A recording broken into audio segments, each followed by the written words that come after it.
¿Qué tal? Muy buenas tardes, gente que sigue su podcast, La Hora de Especificar. Hoy tenemos una invitada muy especial, como cada ocasión, que ha tenido a bien compartir su tiempo hoy con nosotros y compartirnos mucho de su conocimiento. Primero que nada, quiero presentarles a mi colega Ángel Martínez. Él es coeditor de revista Especificar. Ángel, ¿cómo estás esta tarde? ¿Qué tal, Christopher? Muchas gracias y lo mencionaste muy bien. Hoy tenemos a una invitada muy, muy especial. Yo me siento particularmente contento porque, bueno, tenemos que remitirnos prácticamente con el inicio de la publicación para referirnos a una persona que desde el inicio de la revista confió en nosotros y, bueno, ha tenido varias ocasiones para participar con nosotros y nos ha apoyado en todo momento y nunca ha tenido ninguna negativa, al contrario, sus textos son geniales y la verdad es que esa misma retrospección y darnos cuenta que hemos comprendido muy poco de lo que nos ha entregado en cada uno de sus artículos, nos llevó a este momento, a invitarla para que de viva voz nos cuente un poquito quién es ella, qué hace profesionalmente. Si me permites, Cristo, quiero presentar a Ángeles Mendieta. ¿Cómo estás? ¿Qué tal, Ángel? ¿Qué tal, Christopher? Muy buenas tardes. Con el gusto de saludarlos, de estar con ustedes y de compartir este espacio, hombre. Muchas gracias por estar aquí con nosotros, Ángeles. Y pues bueno, después de esta presentación escueta que ha hecho Ángel, porque digo, vamos a permitir que ella nos cuente más a fondo, como dice, quién es Ángeles Mendieta. Nada más permítanme leerles un poquito de información de quién es ella, porque nos sirve de contexto para ir entrando en tema, en detalle de todo lo que vamos a platicar hoy con ella. Ella es licenciada en Administración y es egresada de la Escuela Bancaria y Comercial, es maestra en Finanzas por la UNAM y actualmente se desempeña en planeación de la CONAGUA, hasta donde tenemos entendido, estructurando el portafolio de inversión en infraestructura hidráulica para el país. Corrígenos, Ángeles, si algo de lo que he mencionado en este breve párrafo es incorrecto, por favor. No, totalmente correcto. Fíjate que la institución en la que laboro, Comisión Nacional del Agua, pues es una institución bastante grande y muy importante en el país. El área en la que yo estoy es la gerencia de gestión de cartera de proyectos y comparado con otras gerencias y la estructura en general de la institución, pues es un área muy chiquita. Somos apenas 6 personas, ¿no? y 2 apoyos. Y ahí, ¿qué es lo que hacemos? Bueno, en el equipo nos dedicamos a estructurar el portafolio de inversiones en infraestructura hidráulica del país, como bien comentas. Este es un proceso, pues, muy largo. A mí me gusta mucho mi trabajo, ¿no? Para empezar, porque me da la oportunidad de conocer qué se está haciendo en todo el país y sobre todo de contribuir y llevar algún impacto positivo a todos lados. ¿Qué es lo que nosotros hacemos? Bueno, como ustedes saben, en el gobierno siempre hay muchos trámites y muchas normas que cumplir. Una de ellas es la gestión de clave de cartera para cada proyecto. Es decir, cuando se va a iniciar un proyecto, es necesario que la Secretaría de Hacienda y Crédito Público lo apruebe, le asigne una clave de cartera y ya después compita con presupuesto a nivel nacional con todas las demás dependencias y entidades del gobierno. Esto estamos hablando con recursos netamente federales y no incluimos los programas de subsidios, porque ustedes saben que hay muchos programas de subsidios también. Entonces, únicamente infraestructura, obra que se va a hacer con recursos federales, pues es lo que nosotros tramitamos. Y para eso, bueno, pues necesitamos hacer primero un portafolio de proyectos en los cuales a nivel nacional recogemos todas las necesidades que llegan a través de los organismos de cuenca y direcciones locales de la comisión. Ahí los recogemos, los alineamos a la planeación estratégica nacional y a través de un sistema que desarrollamos con la WRG 2030 hace como 4 años, los priorizamos. aquí usamos un método analítico jerárquico donde utilizamos criterios y subcriterios. Criterios como, pues, su evaluación económica, las zonas donde se van a desarrollar, si son zonas marginadas, qué nivel de pobreza existe, el nivel de población, por supuesto, también, la capacidad ambiental, si tiene alguna aportación al medio ambiente. Evidentemente también evaluamos la parte económica, la política y sobre todo el beneficio social. Como gobierno, sí nos interesa que los proyectos sean rentables, sostenibles y sustentables, pero lo que más nos interesa es el beneficio social que puedan aportar. Entonces, eso es lo que hacemos por cada proyecto. Bueno, pues vemos su análisis costo-beneficio, sus factibilidades técnicas, económicas, ambientales, legales, y todo eso lo llevamos a la Secretaría de Hacienda. Y una vez que tenemos todo bien alineado, que ya la Secretaría aprobó estos estudios de prefactibilidad, pues entonces le asigna un número de cartera y ahora sí entran a competir por presupuesto. Muy bien, es un proceso muy, muy complejo, pero es importante que lo menciones, Ángeles, porque a veces un ciudadano común piensa, híjole, ¿por qué no hacen esto y por qué no hacen esto otro? Bueno, pues porque tampoco es tan sencillo, ¿no? Hay toda una serie de evaluaciones que hay que llevar a cabo para poder definir cuál es el proyecto que tiene mayor feasibilidad, por decirlo de algún modo, y hay que evaluar todo esto que tú nos acabas de resumir bastante, porque creo que lleva su tiempo. Sí, lleva mucho tiempo. De hecho, mira, un proyecto, la pura planeación de un proyecto puede llevar años. No es así como que, y como bien lo apuntas, ¿no? Muchas veces los ciudadanos dicen, oye, pero ¿por qué no me has venido a hacer mi pozo? ¿O por qué no hacen el acueducto? ¿O por qué no ponen la planta? O sea, si ya la pedimos y la necesitamos. Efectivamente, pero para eso hay que hacer una serie de estudios. El tema del agua es bien importante, bien delicado y ya hay que tenerlo con extremo cuidado.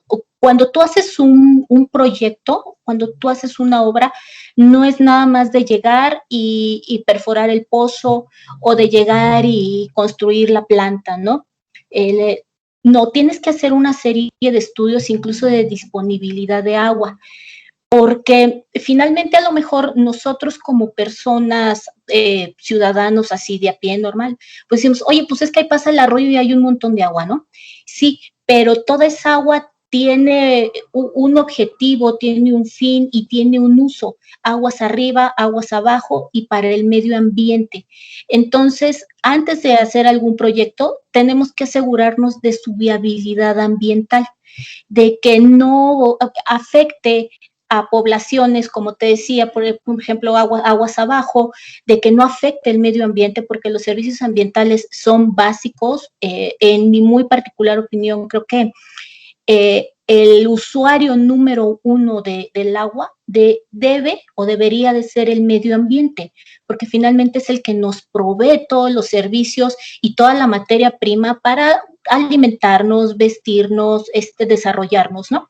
Entonces, un proyecto, por estas razones, puede tardar años en gestarse, ¿no? O sea, ya no te hablo, por ejemplo, de la factibilidad legal, que, por ejemplo, si vas a poner un radar, por ejemplo, un radar meteorológico, ¿no?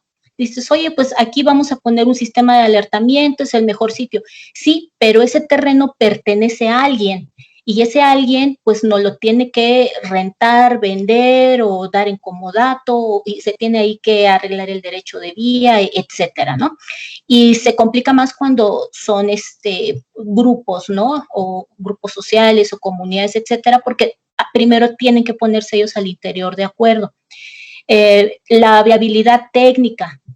Muchas veces los municipios piden a lo mejor plantas potabilizadoras o plantas de tratamiento muy grandes. Entonces, dices, pues sí necesitas una planta de tratamiento, pero no tan grande, porque las aguas residuales que produces, pues están muy por abajo de la capacidad que me estás pidiendo. Entonces, pues técnicamente no la necesitas, sí, la necesitas un poco más pequeña, ¿no?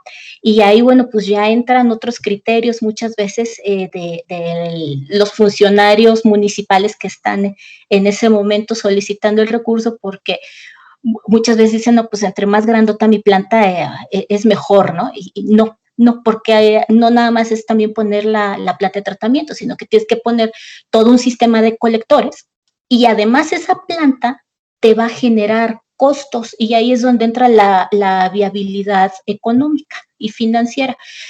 ¿Tienes para pagar la operación y el mantenimiento de esa planta o la vas a desaprovechar? Porque muchas veces no tienen para pagar los sueldos, la luz, ¿no? Que es algo básico. Entonces, pues, no sería viable. Por eso es que también todos estos proyectos pueden tardar mucho tiempo en desarrollarse y entre más grande el proyecto, pues se torna un poco más complejo. Interesante, Ángeles. Queríamos regresarnos un poquito más. ¿Cómo conciben ustedes, digamos, en términos que sería institucionales? ¿Cuál es la filosofía que mueve a tu área o los principios para justo establecer este concepto, ¿no? Disponibilidad del agua en la República. En la gerencia, lo más importante, obviamente, es el suministro de agua en cantidad y calidad adecuada, ¿no? Para consumo humano, para los servicios ambientales, pero sobre todo la preservación del recurso. Y en este sentido, también nos ocupamos de buscar proyectos y de apoyar y empujar proyectos que utilicen energías limpias, que sean de adaptación o de mitigación a cambio climático, que tengan nuevas tecnologías, por ejemplo, como la desalación de agua, que bueno, para nosotros puede ser una tecnología relativamente nueva, joven, ¿no?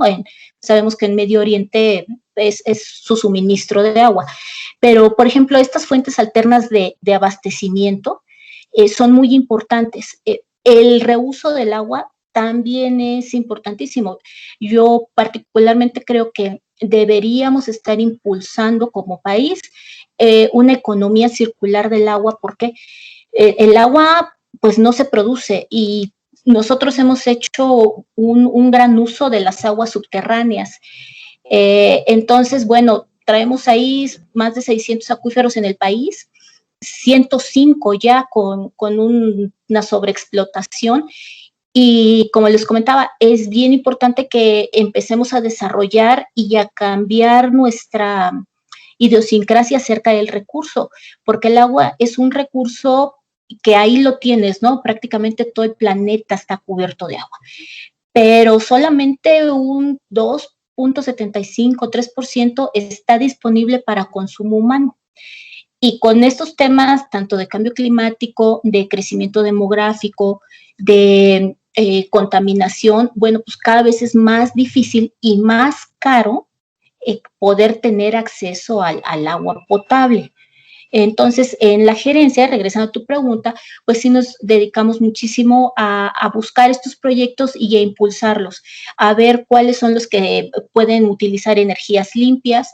Trabajamos mucho también con el área de cooperación internacional para acceder a financiamientos internacionales y en ese sentido, pues vamos muy de la mano porque hay fondos, existen fondos internacionales a los que podríamos acceder como país, pero necesitamos estructurar buenos proyectos, viables en todo sentido, y que, como te decía, aporten ya sea a la mitigación o a la mitigación de cambio climático o utilicen energías limpias, que es lo que el planeta tanto necesita. Fíjate que qué interesante que menciones el tema del cambio climático, Ángeles, porque creo que yo diría que unos 5 años hacia acá, las personas, el ciudadano común, se han involucrado más y han tenido una comprensión un poco más profunda de lo que implica el cambio climático, y creo que hasta muy recientemente se ha tenido, por lo menos en México, una conciencia de lo que el cambio climático tiene de impacto sobre el recurso hídrico. Sí, así es, y como bien mencionas, pues el agua es el principal elemento sobre el que se manifiesta el impacto del cambio climático. Y sobre todo, mira, aquí ocurre también algo bien interesante, porque los efectos se pueden manifestar o en sequías extremas, o en estos huracanes que nos han azotado y nos inundan y generan tantos daños por miles de millones de dólares, ¿no? Donde quiera que se presentan. Pero hay otra cosa que a veces no se ve, que es la contaminación de los acuíferos, sobre todo los playeros. Ustedes saben que hay acuíferos que convive el agua dulce y el agua salada. Entonces aquí, en la medida que los polos se derriten, aumenta el nivel del mar y obviamente aumenta esta invasión del mar hacia la tierra y contaminan estos acuíferos. Entonces, esa agua dulce que podríamos aprovechar para consumo humano, pues la contaminamos. Y ahora hay que someterla a un proceso de desalación que nos va a salir más costoso y aparte estamos acabando con nuestros recursos naturales, con nuestras aguas subterráneas. Entonces, sí es importante ver todo esto y lo que mencionas del agua es un tema sumamente complejo. Yo creo que por este ingrediente, ¿no? que existe, de que es tan sensible, porque sabemos que hay un derecho humano al agua y decimos a la población nos exige, dices, pues a mí me tienes que cumplir con ese derecho humano, ¿no? Y yo tengo derecho a tener agua potable. Nosotros qué más quisiéramos, ¿no? Que todo el mundo tuviera su llave y tuviera agua de calidad y cantidad. Pero esta es una suma de cosas. Mira, por ejemplo, suministrar agua en las zonas rurales es muy complicado y a veces muy costoso, a veces incosteable de plano. ¿Por qué? Porque hay comunidades muy apartadas que son muy chiquititas, pero además la orografía no te permite llevar la infraestructura. Sería carísimo, ¿no? Que a lo mejor para comunidades tan pequeñas tú mandaras una red de agua potable. O sea, simplemente no habría forma de poderla pagar. Por otra parte, los asentamientos irregulares. Aquí, vamos, los organismos operadores son los que más se enfrentan a estos problemas. Porque ellos están encargados pues, del suministro de agua a la población de manera directa. No olvidemos que Conagua distribuye el agua, pero en bloque a los usuarios de riego y a los organismos operadores. Y ya son de estos organismos operadores o comisiones estatales de agua la que lo distribuyen a la población. Y con los asentamientos irregulares, ¿qué es lo que pasa? Pues a lo mejor ya tienes una zona medianamente cubierta, pero ya te llega un asentamiento irregular y entonces ya les tienes que llevar infraestructura. Pero aparte, en suelos como es el de la Ciudad de México, toda esa actividad humana pues acelera el hundimiento y eso te daña las tuberías, ¿no? Entonces, es una suma y es un ciclo que tenemos que ver todas las disciplinas, tanto la económica, el ordenamiento de vivienda, la parte medioambiental, la económica, bueno, es un todo lo que tenemos que observar para el tema del agua. ¿Crees o consideras tú, haciendo un poquito de reflexión sobre esto que acabas de comentar, que se tiene o que se ha hecho la campaña adecuada de concientización sobre todos estos temas? ¿Cómo se puede informarle a todos los ciudadanos cuál es el estado actual del agua en México? Bueno, mira, hay páginas, hay una justamente del gobierno federal, donde están todos los proyectos y su avance físico-financiero. No recuerdo ahorita cuál es la liga, pero es donde se informa a la sociedad, donde se socializa toda la parte presupuestal, financiera, cuántos recursos, cuántos usos, y por sector, o sea, está comunicaciones y transportes, está agua, está turismo, están todas las secretarías. Entonces, ahí cualquier ciudadano puede entrar y puede verlo. Sin embargo, sí coincido contigo, creo que sería importante socializar un poco más a detalle, de manera más abundante y en un lenguaje más ciudadano, la problemática del agua, cómo están nuestros recursos hídricos,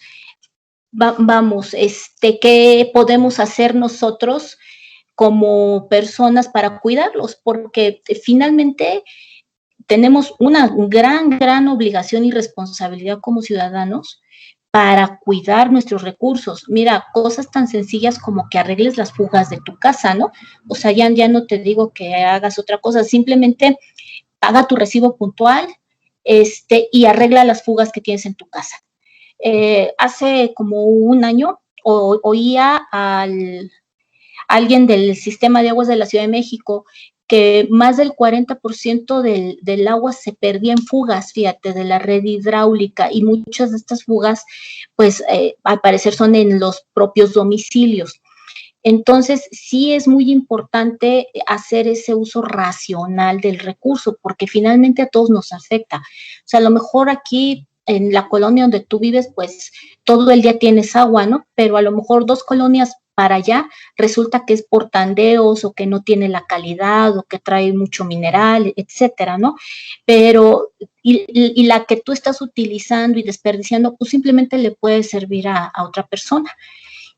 Pero definitivamente sí, creo que sí debemos de socializar más cómo está la situación del agua, y lo insisto, en un lenguaje mucho más entendible para todos, ¿no?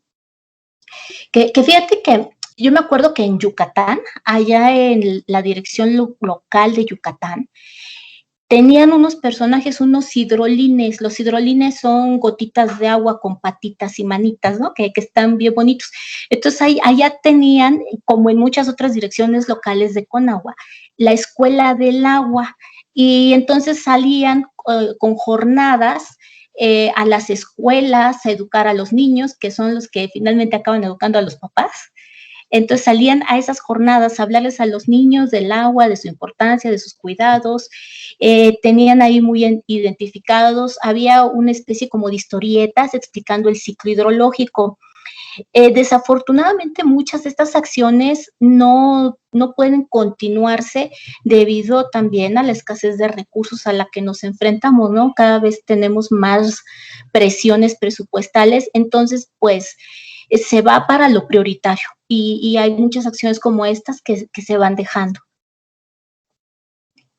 Y fíjate, Ángeles, que ahorita esto que estás señalando se vincula un poco con el siguiente punto que queríamos tratar contigo, que tiene que ver con, obviamente, esta emergencia sanitaria que es imposible de prever, pero que está golpeando tan fuerte por todos lados. Nosotros nos preguntamos qué ha pasado con los planes que se tenían, ¿no? O sea, qué tanto ha modificado el impacto de la pandemia los planes originales de la Conagua, sobre todo en términos de infraestructura, ¿no? Porque como tú nos señalabas al principio, pues tu área es la que se encarga de evaluar toda esta viabilidad, y pues con una situación emergente hay que reevaluar lo que ya se había evaluado, se vuelve a priorizar lo que ya se había priorizado, o ¿qué pasa con esta situación? Bueno, mira, en cuestión de infraestructura no fue tanto así. En realidad, tengo cifras de que el consumo de agua durante la pandemia a nivel nacional ha aumentado entre 20 y hasta 50% en algunos sitios, ¿no? Y aquí más bien lo que Conagua hizo fue establecer algunas líneas estratégicas, como cisternas de 5,000 y 10,000 litros en puntos de entrega a la población. Estos puntos de entrega los puso justamente los organismos operadores o los centros de atención a emergencias que son de Conagua. Entonces, para distribuirle agua a la población.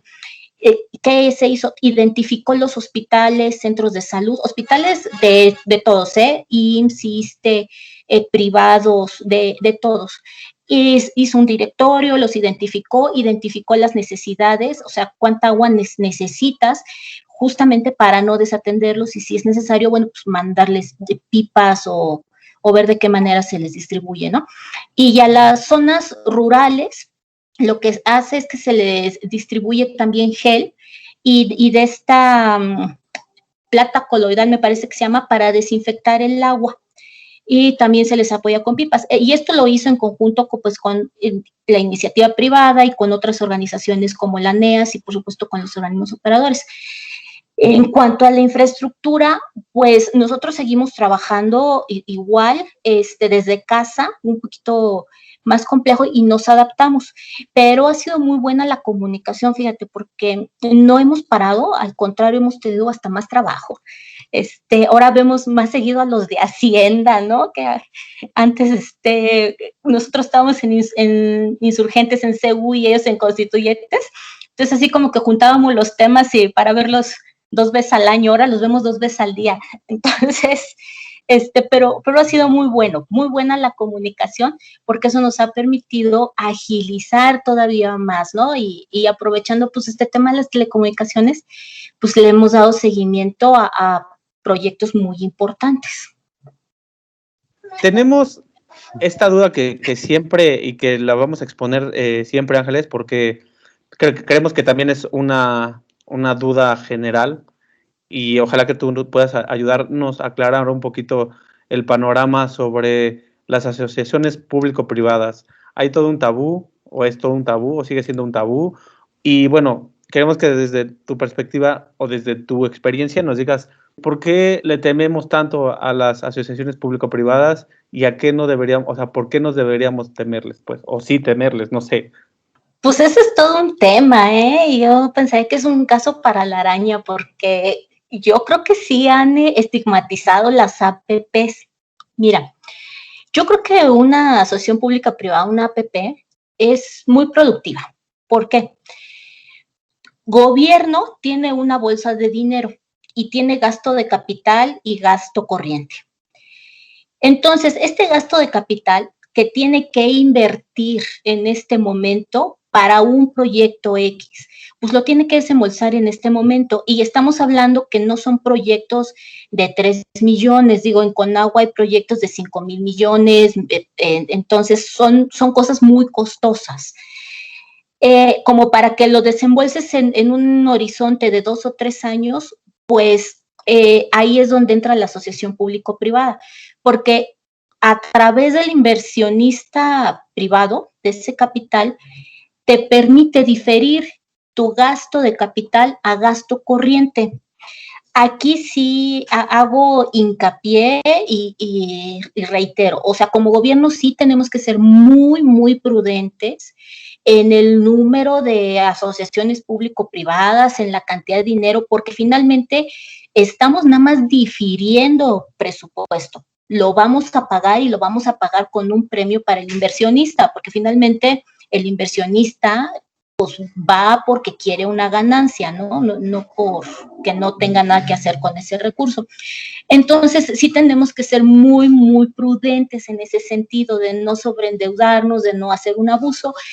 Y también, y lo digo así muy a título personal, pero con todas sus letras, o sea, ser equitativo, porque también como hay muchos particulares que dicen, pues mira, vamos a hacer un acueducto, pues es gobierno, cóbrale, ¿no?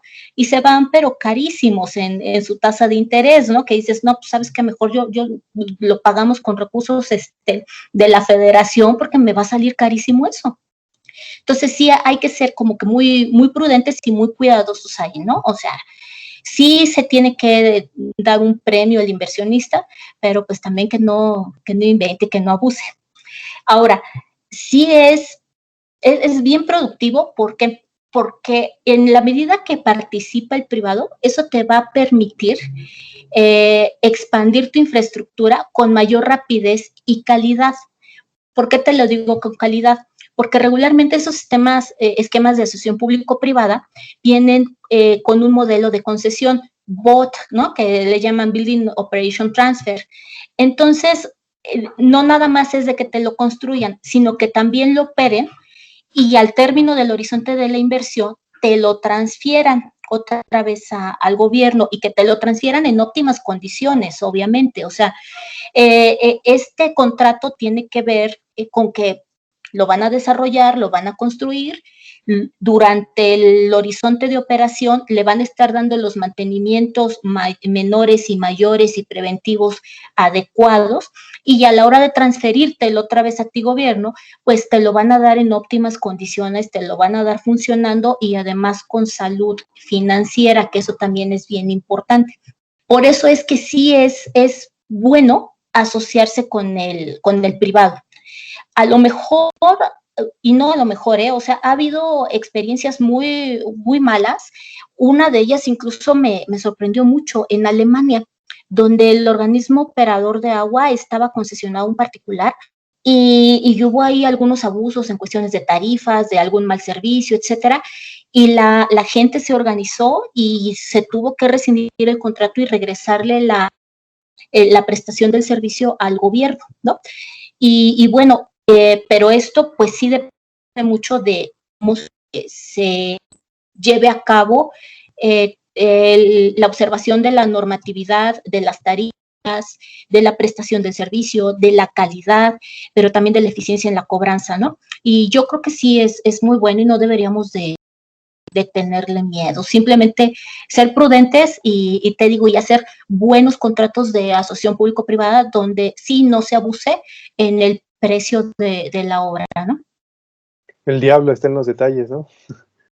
El diablo está en los detalles, justamente, sí.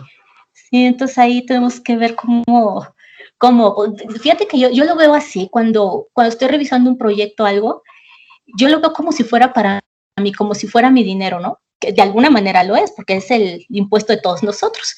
Claro. Entonces digo, bueno, a ver, ok, si yo fuera a pagar este proyecto, a ver, ¿por qué tendría que pagar esto? ¿O por qué tendría que pagar tanto? ¿O por qué me están poniendo este componente, ¿no? ¿O por qué me están diciendo este beneficio? ¿De dónde lo sacaron, no? También es bien importante ver ahí que están costeando los beneficios sociales, ¿no? Luego nada más, afortunadamente no es la mayoría, pero nos hemos topado con uno que otro consultor que corta y pega, ¿no? Pero entonces ahí pues le jalamos las orejas y decimos, no, averigua bien y hazlo bien. Y si se nos pasa, pues ahí está Hacienda, ¿no? Que también nos lo regresa. También considerando, ahorita que Ángel decía, el tema de las APPs es algo que siempre vamos a tocar y siempre vamos a tratar de entender mejor justo por estas experiencias que vemos en algunos lugares, algunas quizás también en el país, pero otro tema que desde que nos hemos involucrado en el sector del agua, o por lo menos a mí, creo que Ángel comparte la misma inquietud, es el tema de la infraestructura de tubería que existe en el Valle de México, ¿no? Digo, de las primeras interacciones que tuve con investigadores, pues varios decían es que la tubería del Valle de México pues ya rebasó su tiempo de vida útil, y en ese sentido la pregunta es, ¿hay proyectos que tengan, digo, seguramente la Ciudad de México no es la única que tiene este tipo de problemas de avejentamiento de la infraestructura de tubería, pero hay algún proyecto, pensando particularmente en Ciudad de México, para remozar este sistema de tuberías? Digo, ya sea por APP o por capital público. Mira, en cuestión de la red hidráulica de la ciudad, pues para qué les echo mentiras, no te sabría decir si hay algún proyecto. Sé que hay programas con recursos federales y específicamente con Conagua, sí, para ayudar a que se arreglen todas estas tuberías, pero eso más bien es competencia del SACMEX, del organismo operador de aquí de la Ciudad de México. Lo que sí hay de manera permanente es el mantenimiento al Cutzamala, que es el que pues suministra agua en bloque justamente al organismo operador. Y ya ahí, bueno, pues hay los programas de mantenimiento en todos los ramales, en Cutzamala, para estar justamente manteniendo la infraestructura, ¿verdad? Redundancia, y que no se vaya a interrumpir el suministro, no vaya a ocurrir algún desperfecto. Sí, la red hidráulica de la Ciudad de México es muy antigua y aparte no ayuda el tipo de suelo, ¿no? Que el Valle de México, bueno, pues si ustedes ven fotos, no sé, a lo mejor de 1940, ¿cuándo fue que se hizo la columna de la Independencia? Pues no había escaleras. Todas esas escaleras se le hicieron por el hundimiento de la ciudad, justamente. Entonces estamos extrayendo y extrayendo agua, y con todo eso, pues tú tienes a lo mejor tu red hidráulica, está muy bien puesta, está muy nueva, pero con el hundimiento te la deteriora. Entonces, pues ahí ya empezamos con fugas, ¿no? Y ya eso agrégale que, pues a lo mejor la recaudación no es suficiente para pagar estos costos, porque es muy caro, evidentemente, muy, muy caro. Entonces, pues sí, es muy, muy antigua Y como les comentaba hace ratito, pues hay un 40% de fugas ocurre de pérdida de agua en la red hidráulica es por fugas, justamente. Un problema complicado de resolver, pero entonces lo que entendí solamente para, digo, eso es como a título personal, ¿no? Para entenderlo mejor, es jurisdicción estatal, o en este caso el remozamiento de la red hidráulica. Sí, mira, fíjate que ahí también, a lo mejor vale la pena que les platique un poco. Comisión Nacional del Agua administra las aguas nacionales y la infraestructura que construye, hay infraestructura que está a cargo de Conagua, como las presas, y eso es más que nada por un tema de seguridad nacional y de regulación para controlar las avenidas en caso de inundaciones, por ejemplo, ¿no? Y hay otra que se concesiona a los usuarios. Por ejemplo, en los distritos de riego hay infraestructura concesionada a los usuarios y obviamente los usuarios serían los responsables de darle su mantenimiento y cubrir los costos de operación. En el agua potable y alcantarillado es lo mismo. En cada entidad federativa hay uno o más organismos operadores. El organismo operador o Comisión Estatal de Agua es la entidad responsable de suministrar el agua a la población. Conagua se la da en bloque a este organismo operador o comisión estatal. Y nada más para que nos demos una idea, hay más de 3,000 en todo el país. Entonces, estas comisiones estatales ya son las que se ocupan de distribuir el agua a la población, de cobrarla, de facturarla y de medirla. Y obviamente, pues en ellos está y recae también la responsabilidad de mantenerla en óptimas condiciones. Yo creo que con esto nos queda claro por qué, y espero que a los que nos estén escuchando también les quede claro la importancia de tenerte y de tener esta charla, porque realmente es un organismo que tiene demasiadas áreas, o muchas áreas por lo menos, y bueno, la verdad es la geografía es como muy revuelta, pero creo que nos ha dejado un poco más claro cuáles son los objetivos, los alcances, y bueno, la importancia de esta institución. Ángeles, ¿puedes comentarnos un poquito como manera de cierre cuáles son los actuales proyectos que están llevando a cabo, a grosso modo, y más o menos al corto plazo, qué otros tienen en puerta? En este momento se están ejecutando este año, 2020, más de 80 proyectos con un presupuesto de 4,000 millones de pesos. Para el próximo año, en proyecto de presupuesto, tenemos 33 proyectos con una inversión total de más de 9,000 millones de pesos. Ya en este momento lo que se está haciendo en Conagua y lo que ya va en caballo de Hacienda es la presa La Libertad allá en Nuevo León, que eso es bien importante porque le va a suministrar agua a la zona metropolitana de Monterrey. Este proyecto es bien importante, ya este año se empezó con la construcción de la cortina, se estima que en 2 años esté terminada la presa y va muy bien, afortunadamente va muy bien, va sin problemas. Esta trae recurso federal, recursos del Fondo Nacional de Infraestructura y también recursos de parte del Estado de Nuevo León. Esta semana, y estoy muy contenta por ello, ya salió a licitación la planta desaladora de Los Cabos junto con su MIG. El MIG es un plan integral de mejora del organismo operador.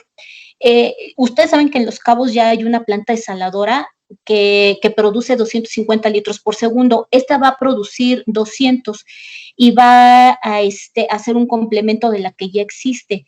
Pero aparte aquí es bien importante porque va amarrada con la mejora integral del organismo operador, que es lo que comentábamos ahorita. De nada nos serviría producir agua potable si la vamos a perder en las redes de distribución, o si no se va a medir, o si no se va a cobrar, o si no va a tener la calidad adecuada. Entonces, esto va acompañado de un plan para mejorar la eficiencia operativa y comercial del organismo operador de allá de Los Cabos. Es decir, arreglar todas las redes, los acueductos, evitar fugas, y también viene con una, no sé si vaya a ser campaña, pero sí no quiero usar la palabra limitante al consumo, porque no es eso, es más bien concientizar a la población de la importancia del pago y del consumo racional del recurso. Porque, bueno, pues allá está sumamente escaso, no hay ríos, los acuíferos pues ya están sobreexplotados, entonces ahí como fuente de abastecimiento pues está la planta desaladora de Los Cabos. También la planta en La Paz, ya se están haciendo los estudios de preinversión y se está buscando el sitio más adecuado para hacer una planta desaladora en La Paz. Entonces, y lo mismo, eso también iría amarrado con una mejora del organismo operador para evitar pérdidas del agua que se produzca. Entonces, esos proyectos son bien importantes, sobre todo porque están en sitios donde el clima es árido, semiárido. En La Paz, pues, ni llueve, entonces sí hay muchísima escasez de agua.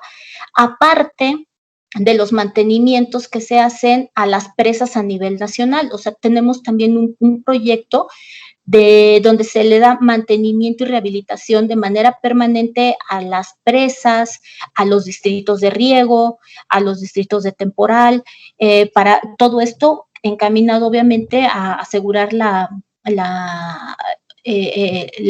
parte alimentaria, ¿no? Y la productividad del campo. Muchas veces también se les acompaña con algún programa donde ellos vean cuáles son los mejores cultivos o para que los exploten, ¿no? ¿Por qué? Porque a lo mejor hay áreas donde quieren sembrar forraje, pero el forraje lleva mucha agua, consume muchísima agua y a lo mejor ahí se te da y hasta puedes exportar mejor otro tipo de cultivo.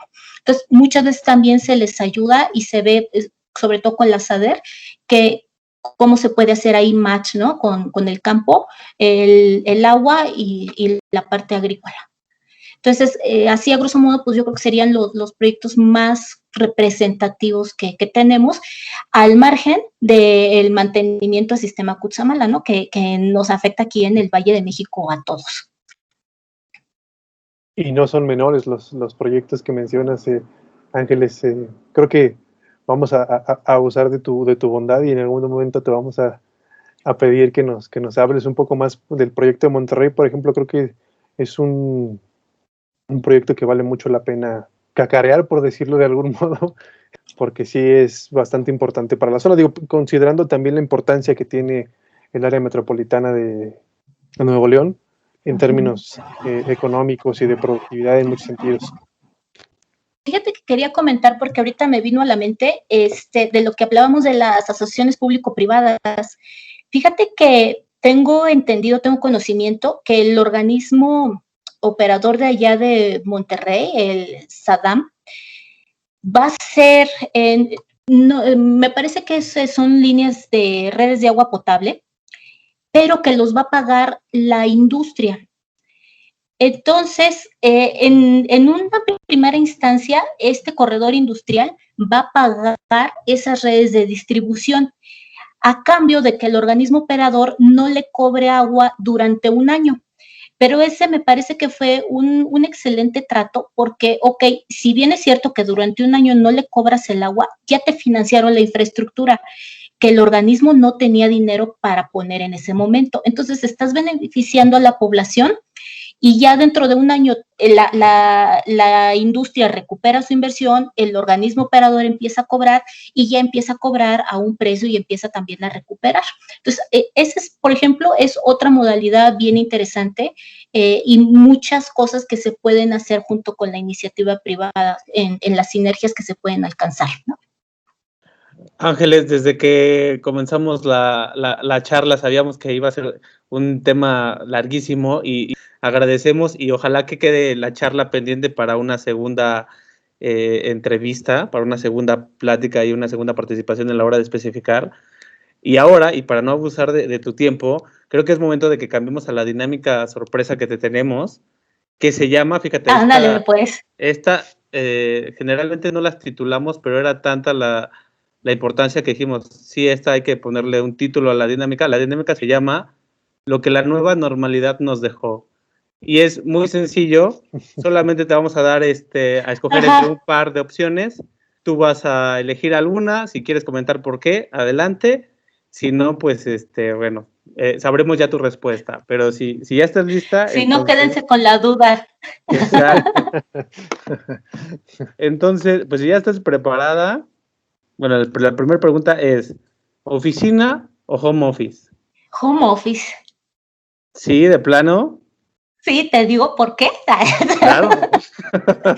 No, fíjate que está padre porque mira, me sigo levantando temprano, tengo un marido implacable que todos los días me levanta a hacer ejercicio, entonces, pero pues ya no tengo que salir de la casa, tengo la oportunidad de convivir más tiempo con él, de desayunar juntos, más tranquilos, etcétera.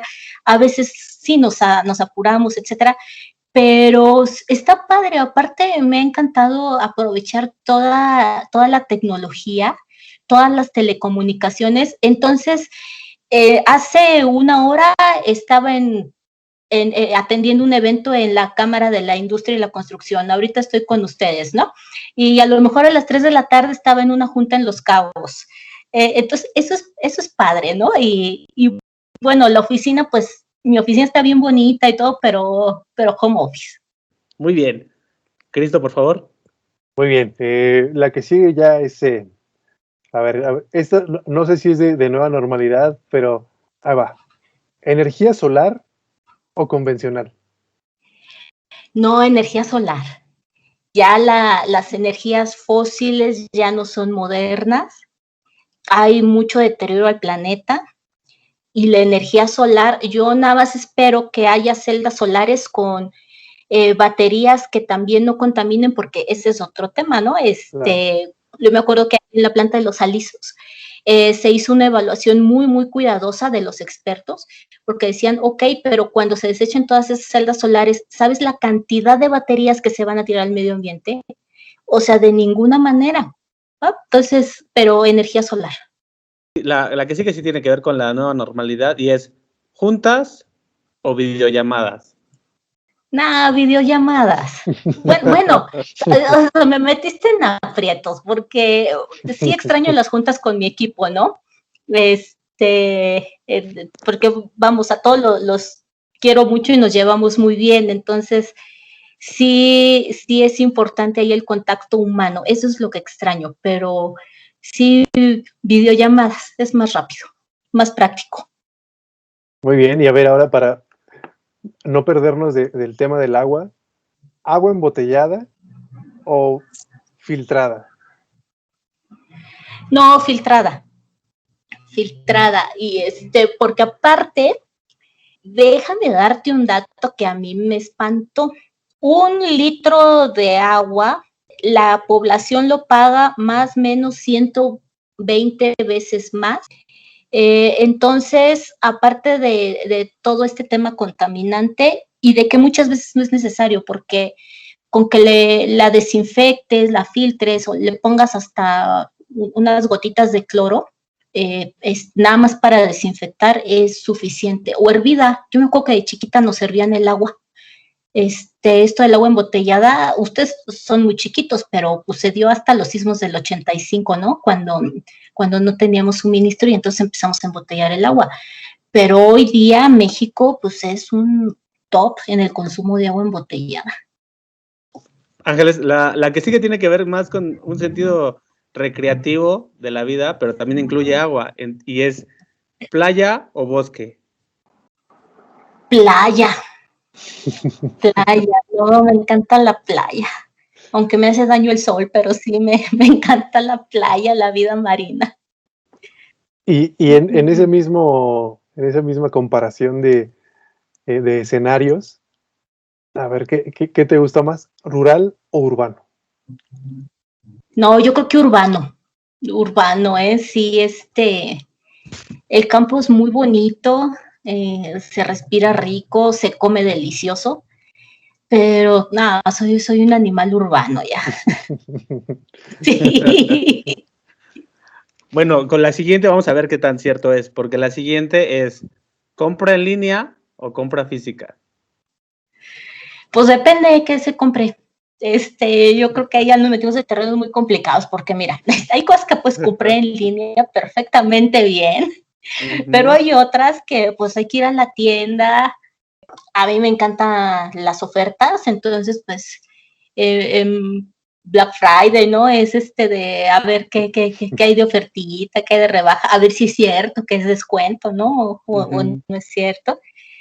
Y en línea, pues sí, hago compras en línea y está muy padre, pero también me gusta mucho ir, por ejemplo, perfumes en línea. Alguna vez leía que hace como 5 años, 7, que ya estaban desarrollando algún mecanismo para que en la pantalla de tu computadora pudieras percibir los olores y las texturas.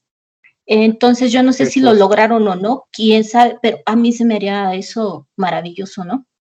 Si luego en físico es difícil escoger una loción o un perfume, ahora imagínate en línea. O imagínate el proceso de acercarte, ¿no?, a la pantalla, ¿no? El proceso va a ser complicado. La vas a dejar ahí toda babeada para empezar. Sí, así es. En este mismo consumo de plataforma digital, ¿televisión abierta o streaming? Streaming. Sí, fíjate que de por sí no tengo mucha oportunidad para ver televisión o streaming o algo, pero no, yo creo que sí, que streaming, ¿eh? Ahora creo que está en la misma sintonía. ¿Libro físico o libro electrónico? Fíjate que ahí sí me gusta más el libro físico. Porque el electrónico se me hace todavía un poco incómodo, tanto en la tableta o en la pantalla de la computadora, o incluso en estos lectores electrónicos, que ya están así muy avanzados, ¿no? Y ya hasta pruebas de agua, y dices, ¿quién va a ir a leer mientras se baña, no? Pero bueno, a lo mejor sí hay. Pero no, el físico, ¿no? Aparte hasta el olor, ¿no les pasa a ustedes? Sí, no, sin duda. Que huelen el libro, y se regresa y te pones salivita en el dedo para darle vuelta a la hoja. Haces alguna anotación al lápiz, ¿no? O subrayas, yo qué sé, ¿no? Claro. Libro físico. Fíjate que estamos por terminar diferenciación de pares, y hay uno que me decía Ángel, esto parece como broma ácida, pero creo que por las situaciones que se presentan, no quiero dejarlo para el final, entonces creo que me voy a arriesgar ahí a hacerlo desde ahorita para que no sea el ¿Vas a ser políticamente incorrecto? No nos metemos en temas de política ni de religión, ¿no? Nos vamos con algo quizás, pero que creo que es igualmente problemático. ¿Sismo o incendio? No, sabes que yo creo que sismo. De plano. Sí, no, sí. ¿Sabes? Déjenles platico que hace muchos años estuve participando en implementar el sistema de atención de crisis del edificio de Insurgentes, justamente el edificio sede, y tomé algunos cursos contra incendio. Y la verdad es que tener que cargar el equipo, el uniforme y respirar en humo es bastante feo, ¿eh? Es bastante feo, entonces, sismo. Además, como que ya estamos más habituados, ¿no?, al sismo. Puede ser que ya nos hayamos acostumbrado también a lo malo, pero yo la verdad no hubiera sabido qué responder. Yo hubiera dicho paso, porque tienes un comodín, el comodín paso, pero no te lo dijimos. Pero eso no me lo dijeron. Nunca qué lo feo, pero... aparte que nunca me dijeron la información completa. Bueno, y entonces, pues solamente para cerrar, ¿radio o podcast? Radio. Radio. Ándele, me desquité. Por la del sismo y el incendio. Por la del sismo. No, fíjate que sí está difícil tu pregunta, porque el podcast es bien interesante. Creo que no está tan socializado como debería, pero es muy padre que lo estés escuchando cuando tienes el tiempo para escucharlo, una y otra vez. Sin embargo, el radio también es bonito porque es como estar interactuando. Hay alguien atrás que está hablando, que está dando y expresando sus opiniones también. Entonces, de alguna manera también es como una interacción, ¿no? Yo creo que ambos son padrísimos, cada uno en su línea y en su tiempo, pero sí está muy complicado eso. Sí, está muy complicado, pero bueno, fuiste sincera, fuiste honesta y es lo que queremos aquí, ¿no? Que sean respuestas sinceras. Sin más, creo que solamente te tenemos que agradecer nuevamente. No sé si quieras dar tu correo, si quieras dar a alguna especie de contacto al que se puedan acercar contigo. Sí, mira, mi correo es maria.mendieta@conagua.gov de gobierno.mx. Y sí, con gusto en lo que les pueda servir, pues estaré muy gustosa. Muchas gracias, Ángeles. Y creo que nosotros siempre te hemos nombrado Ángeles. Quizás tú te reconoces más bien como María. Digo, creo que cada uno con nuestros nombres, los que tenemos dos, tenemos un preferido. Pero bueno, ahí ya quedará en ti y en quien te escriba cómo comunicarse contigo.